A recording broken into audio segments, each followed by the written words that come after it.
안녕하세요. 닥터 MBC 이민아입니다. 일상생활을 하다 보면 가슴 통증을 느끼는 경우가 있는데요. 일시적으로 일어나는 경우라면 가볍게 생각하고 넘기겠지만 자주 발생하거나 반복되면 이 검사를 통해서 치료를 하는 게 좋겠죠. 그래서 오늘 이 시간에는 수병원 이나은 과장과 함께 가슴 통증에 대해 알아보도록 하겠습니다. 일교차가 큰 환절기, 몸이 보내는 신호 통증에 귀를 기울여야 합니다.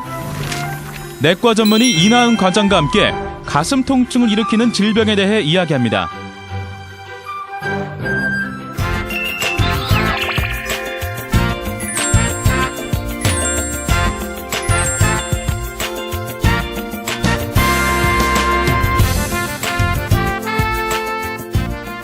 원장님 안녕하세요. 네, 안녕하세요.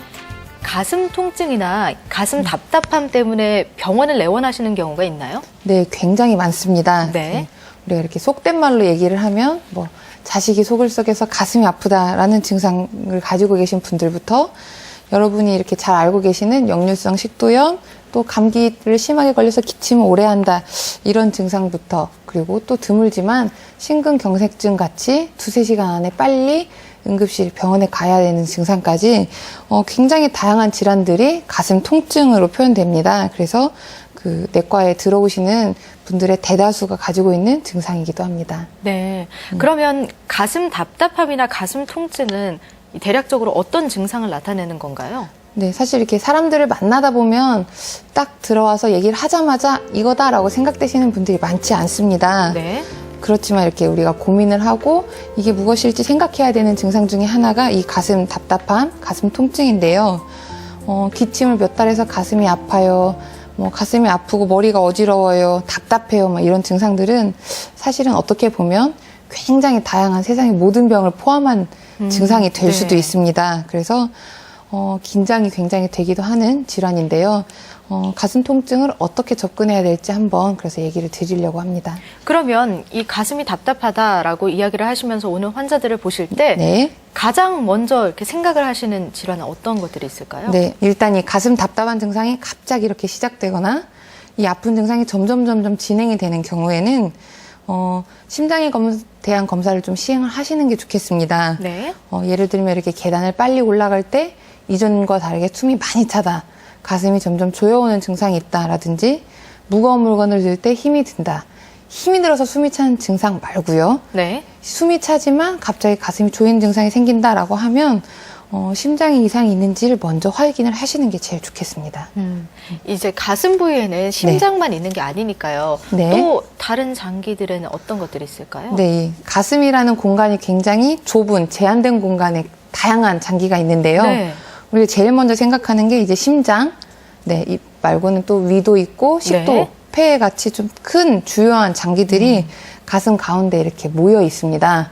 그리고 가슴을 둘러싸고 있는 그 근육이랑 뼈, 그리고 피부 이런 것들도 있기 때문에 다양한 장기의 질병들이 겹쳐서 발생할 수가 있습니다. 그러면 가슴이 답답하다라고만 느끼는 게 아니라 네.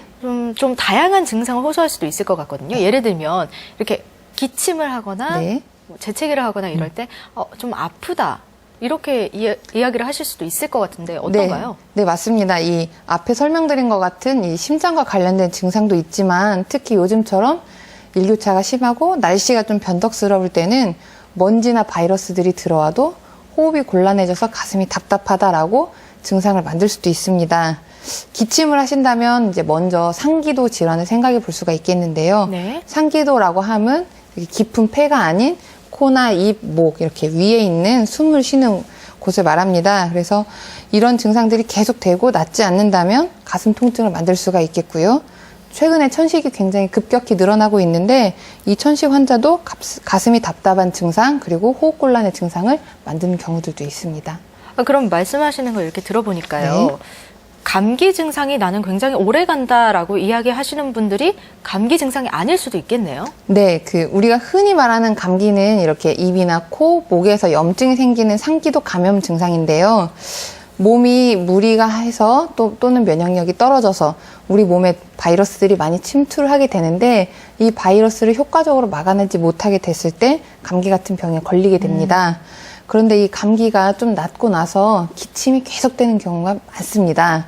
이랬을 때는 이 감기가 한번 자극을 시켜서 기도나 기관지가 예민해져서 기관지 천식 같은 다른 질병인데 사람들이 잘 모르고 사실은 기침만 하고 목이 불편하고 답답한 증상만 있기 때문에 나는 천식은 아니다라고 생각하시는 분들이 많이 있거든요. 하지만 이 증상이 지속된다면 조금 가까운 병원에서 진찰도 받고 호흡기 검사를 통해서 좀 정확한 진단을 받으시는 게 좋겠습니다. 사실 천식이라는 질환이 네. 주변에서는 제가 쉽게 볼 수는 없거든요. 지금은. 네. 근데 실제로도 이렇게 많은 분들이 천식으로 고통을 호소하시나요? 네, 그렇습니다. 사실 이 천식이라는 질환이 성인에서 일어나는 알레르기의 대표적인 질환인데요. 네. 우리가 잘은 모르고 있지만 한 성인의 5명 중에 1명은 천식을 있거나 천식의 소인이 가지고 있습니다. 네. 처음에는 감기로 시작했는데 감기가 다 나은 것 같은데 기침을 계속하는 경우가 많이 있거든요. 네. 이런 분들도 천식이 있을 수 있고요. 또 기침뿐만 아니라 목에서 쌕쌕이는 소리가 난다든지 가래만 걸려있는 증상이 오래 간다든지 하시는 분들도 이렇게 다양한 증상들도 다 천식의 가능성을 가지고 있기 때문에 내가 천식인지 모르고 지나가시는 분들이 네. 굉장히 많습니다. 그리고는 잘 낫지 않고 또 재발하고 하기 때문에 잘 모르시는 증상이 오래가는 경우에는 좀 확인을 하시는 게 좋겠습니다. 저는 좀 놀란 게 네. 5분 중에 1분이 천식이라고 했는데 제 주변에는 별로 없다고 말씀을 드렸잖아요. 네. 그분들 중에 대부분이 자기가 천식인지 잘 모르고 계시는 모르는 거예요. 경우가 많습니다. 이렇게 사람들한테 말을 물어보면 천식이라고 얘기는 안 하지만 목에 가래가 항상 걸려 있다라든지 나는 이렇게 찬바람만 쐬면 기침을 한다라고 얘기하든지 이렇게 좀 다양한 증상으로 나타낼 수가 있기 때문에 조금 잘 챙겨서 확인할 필요가 있겠습니다. 그러면 또 다른 질환으로는 어떤 것들이 있을까요? 앞서 말한 증상 이외에 고혈압이나 당뇨, 심장질환 같이 좀 만성질환을 가지고 계시는 분들이 가슴 불편한 증상을 호소하는 경우가 있습니다. 혈압이 있거나 당뇨가 있으신 분들이 가슴 불편한 증상이 있을 때는 사실 합병증을 좀 고민을 해봐야 되거든요. 만성질환은 나쁜 친구들을 데려오는 경우가 많기 때문에 네. 심장이 부담이 가거나 폐에 물이 차거나 하는 증상이 가슴 답답하다라고 느껴지는 가슴 통증과 연관이 될 수가 있습니다. 그래서 몸이 붓고 가슴이 답답하고 숨이 차고 하는 증상이 가지고 계신 질병하고 연관이 좀 있다면 꼭 검사를 해보시는 게 좋겠습니다. 그러니까요. 진짜 말씀해 주신 것처럼 네. 나쁜 친구들과 사귀고 있는지 안 사귀고 있는지 좀 적절하게 좀 검사를 해봐야 될 것 같아요. 궁금할 때는 확인을 해보시는 게 네. 좋습니다. 그리고 증상이 표현이 됐다는 것은 사실은 어쩌면 내가 힘들다라고 몸에서 먼저 신호를 보내는 것이기 때문에 갑자기 없었던 증상이 특히나 이렇게 상부에 가슴이 답답하고 숨이 차고 한 증상이 생길 때는 꼭 좀 확인을 하시는 게 좋겠습니다. 그런데 이 젊은 분들 같은 경우에는 만성 질환을 앓으시는 분들이 그렇게 많지 않으시잖아요. 네. 이런 분들의 가슴 통증을 호소하는 경우는 왜 그런 건가요? 이 젊은 사람들도 가슴이 아프다, 속이 아프다, 위가 아프다 이렇게 말씀하시는 분들이 굉장히 많습니다. 네. 근데 이렇게 젊은 사람들의 경우에는 스트레스나 규칙적이지 않은 생활 습관이 반복되면 제일 먼저는 만성질환보다는 위장병이 좀 많이 생기게 되는데요. 가장 흔하게는 역류성 식도염이나 위궤양, 십이지장 궤양 같이 이렇게 위가 헐고 식도나 십이지장이 허는 경우가 굉장히 많습니다. 이 알레르기, 천식 같은 질환이 굉장히 늘어나는 추세이지만 또 최근 위장병도 많이 늘어나고 있거든요. 네. 이렇게 서구화된 식습관 또 생활 습관이 좀 불규칙해지고 좀 빠르게 조리되는 그런 즉석 음식들을 많이 먹게 되면 이런 것들이 몸에 자극을 주고 부담을 주기 때문에 배가 아파요, 위가 아파요라고 이렇게 호소하는 연령층이 많고 다양해진 추세입니다. 그래서 속이 불편하신 분들의 경우에는 내시경을 좀 자주 해보시는 것을 권장하고 있는데요. 네. 우리나라에서 이렇게 건강보험으로 내시경을 하시게 되는 분들은 보통 2년에 한 번씩 하게 됩니다. 그런데 이렇게 위장 증상이 있고 불편한 증상이 있는 경우에는 조금 더 자주 검사를 해보시는 게 좋겠습니다. 네, 오늘 이 시간에는 내과 전문의 이나은 과장과 함께 가슴 통증에 대해 알아봤습니다. 장님 오늘 말씀 고맙습니다. 네, 감사합니다.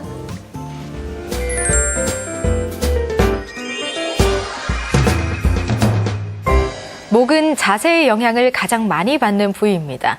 무거운 머리를 받치고 있기 때문에 자세가 조금만 틀어져도 부담이 커지고 목 디스크를 유발할 수 있는데요. 목 디스크가 심해지면 걷는데도 어려움이 있고 손이 저리기까지 해서 조기에 발견해서 치료를 하는 게 중요한데요. 그래서 오늘 이 시간에는 군산 서울우리의원 김정률 원장과 함께 목 디스크의 올바른 치료법에 대해 알아보도록 하겠습니다. 남녀노소를 불문하고 급격히 증가하고 있는 질환 목 디스크. 가볍게 여기다가는 큰 코 다칩니다. 목 디스크의 올바른 치료라는 주제로 통증의학과 전문의 김정률 원장과 함께합니다.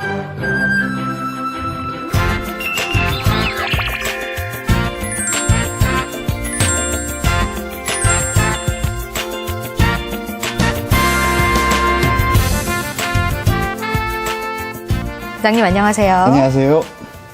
요즘은 남녀노소를 불문하고 어깨를 이렇게 짓누르는 듯한 통증을 호소하시는 분들이 많으신데요. 특히 요즘 젊은이들 사이에서 목 질환이 많이 늘어나고 있다고 하더라고요. 실제로 그런가요? 네, 그렇습니다. 요즘 젊으신 분들 보면 앉아있는 시간이 늘어났어요. 그러면서 그냥 있진 않죠. TV를 네. 본다든지, 뭐, 컴퓨터 화면을 응시하신다든지, 스마트폰 사용 시간이 늘어났는데요. 누구도 그대로 이렇게 꼭 목을 꼿꼿이 세우고 보진 않습니다. 네. 목을 꺼내고 보죠. 우리 목은 1cm를 앞으로 꺼낼 때마다 받는 하중이 1에서 2kg가 늘게 되고요. 최종적으로 이렇게 나쁜 습관들을 계속 유지하게 되면 내 머리 위에 15kg 쌀가마니가 있는 것과 똑같은 효과를 내버립니다. 허리는 근육량이 많기 때문에 15kg를 능히 감당할 수 있지만 목 근육은 작고요. 특히 여자분들은 근육량이 적기 때문에 15kg를 감당하지 못해요. 정상적인 목 사진을 보시면 왼쪽에 보면 C자형태를 예쁘게 취하고 있는 걸 볼 수가 있는데요. 네. 이런 습관들이 계속 유지된다면 목에는 통증이 생기면서 일자로 변해버리게 돼요.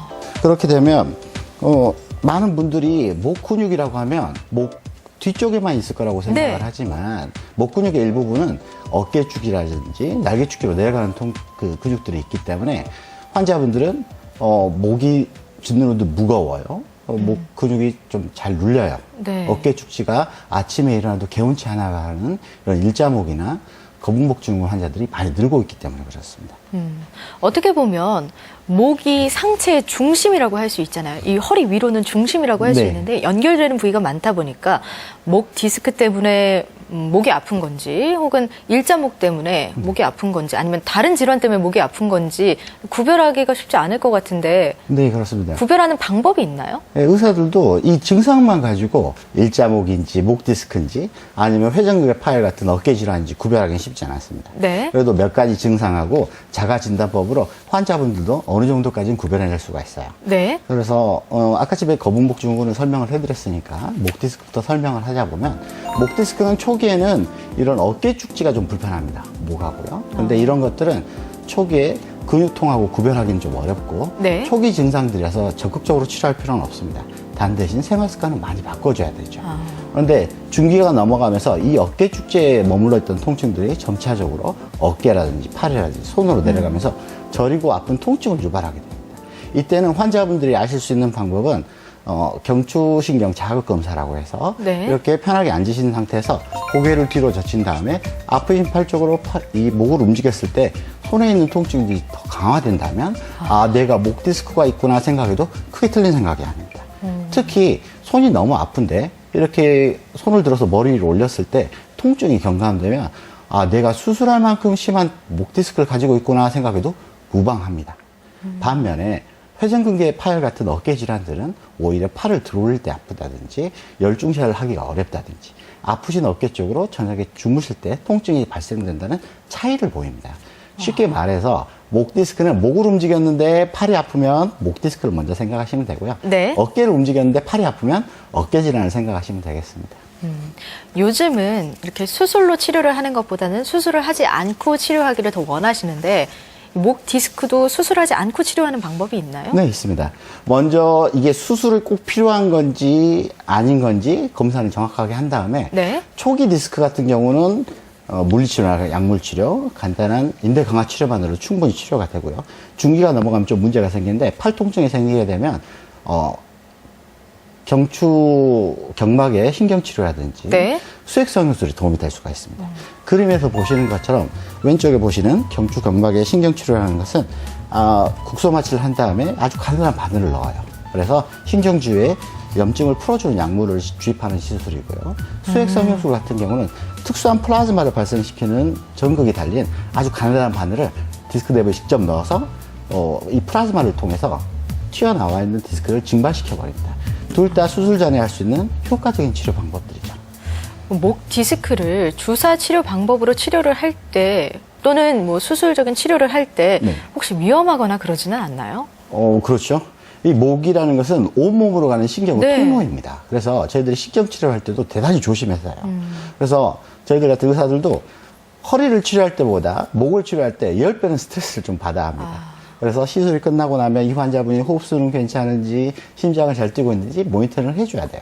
그만큼 난이도는 있는 편이지만 허리보다 효과는 더 좋은 편입니다. 그러면 수술 같은 경우는 어떤 경우에 시행을 하게 되나요? 한 두 가지 정도를 생각하시면 되는데요. 네. 첫째, 4주간 이렇게 적절한 비수술 치료를 받았음에도 불구하고 팔의 통증이 너무 심해서 일상생활을 하기가 힘들면 수술적 치료를 먼저 고려해 봐야 되고요. 네. 두 번째로는 마비감이 생기는 경우. 쉽게 말해서 연필을 잡고 있는데 연필이 떨어져 버려요. 식사를 하시는데 숟가락이 떨어집니다. 그러면 이런 분들은 수술적 치료를 먼저 고려하시는 게 좋습니다. 그래서 많은 환자분들이 수술하시고 또 재발하는 거나 더 나빠지는 걸 걱정하시는데요. 그렇게 생각 안 하셔도 될 것 같습니다. 목의 수술은 난이도는 허리보다 더 많은 편이에요. 하지만 경과는 훨씬 더 좋거든요. 허리 디스크는 돌출된 디스크만 이렇게 제거하는 방향으로 일반적으로 수술을 하게 되지만 네. 목 디스크는 디스크 양이 작기 때문에 전부 다 꺼내버려요. 그래서 인공관절이나 인공디스크로 바꿔버립니다. 그래서 그 부위가 무너지지만 않으면 절대로 재발하는 경우가 거의 없어요. 목 디스크의 치료 방법까지 알아봤는데요. 아무래도 목 디스크를 예방할 수 있는 방법까지 알면 좋을 것 같은데요. 네. 좀 소개를 부탁드릴게요. 목도 허리와 똑같이 습관에서 생기는 습관병입니다. 올바른 생활 자세를 유지해주는 게 가장 중요하죠. 그래서 오래 앉아 계실 때 TV를 본다든지 아니면 컴퓨터 화면을 보실 때는 목이 앞으로 빠지지 않도록 등을 펴주시는 게 중요해요. 그리고 스마트폰 사용 시간을 줄여주는 게 제일 중요합니다. 네. 그림에서 보시다시피 왼쪽 남자분 보면 고개를 이렇게 숙이고 목을 뺀 상태에서 이렇게 네. 스마트폰을 오래간 보고 있는데 이런 것들은 목 디스크로 가는 지름길입니다. 아까 전에 보셨던 일자목의 사진은 11살짜리 꼬맹이의 사진이에요. 그래서 이 애가 아직 목 근육이 정확하게 발달되지도 않았는데 서너 시간 이상 하루에 스마트폰을 사용하다 보니까 목이 견디지를 못하는 것이죠. 목에 좋은 운동들은 그림에서 보시는 것처럼 하루에 여러 번 정도 목을 네. 숙여서 6초간 유지한다든지 뒤로 젖혀서 유지한다든지 하는 이런 스트레칭 운동들이 좋고요. 좀 더 시간이 있으시다면 손을 들어가지고 반대편 귀 위를 잡고 젖혀준다든지 네. 이렇게 반대편 어깨를 잡고 잡아당겨준다든지 하는 스트레칭 운동은 참 좋습니다. 단 대신 여기서 주의하셔야 될 것은 네. 병원에서 목 디스크라고 정확하게 진단받으신 분들은 이런 운동들을 하시면 안 돼요. 왜냐하면 이렇게 잡아당길 때 목 디스크가 더 튀어나올 수가 있기 때문에 이런 분들은 목 스트레칭 운동을 먼저 하시지 마시고 네. 병원에서 설명을 해주시겠습니다만 근력을 키워주는 근력 강화 운동들을 먼저 하시는 것이 훨씬 더 좋을 것 같습니다. 네, 들으시는 분들이 도움이 되셨을 것 같습니다. 오늘 이 시간에는 통증의학과 전문의 김정률 원장과 함께 목 디스크의 올바른 치료 방법에 대해 알아봤습니다. 원장님 오늘 말씀 고맙습니다. 감사합니다.